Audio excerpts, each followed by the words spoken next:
మనిషిని హిందువుగా చూడొద్దు, ముస్లింగా చూడొద్దు, క్రైస్తవుడిగా చూడొద్దు, బౌద్ధుడిగా చూడొద్దు. మనిషిని మనిషిగా చూడొద్దు. కష్టమా? చాలా కష్టం. చాలా ఈజీగా, చాలా కష్టం. మతం తట్టుకోలేదు, బట్టలు చింపేసుకుంటది. నిజంగానే. అంటే ప్రభు అయిన యేసుక్రీస్తును చంపింది ఎవరు అంటే మతమే కాదా? ఆమె రాంగ్. పిలాతు చేతులు కడిగేసుకుని నాకెందుకు రా బాబు, లే చంపండి అని అన్నాడు. మతం నిజమైన మనిషిని చూస్తే బట్టలు చింపేసుకుంటది.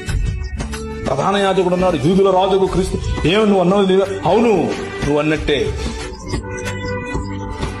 మనుష్య కుమారుడు ఆకాశ మేఘారుడై దిగివచ్చుట మీరు చూస్తారు అని అంటే ఇంతకంటే ఎక్కువ సాక్ష్యం కావాలని బట్టలు చింపుకున్నాడు.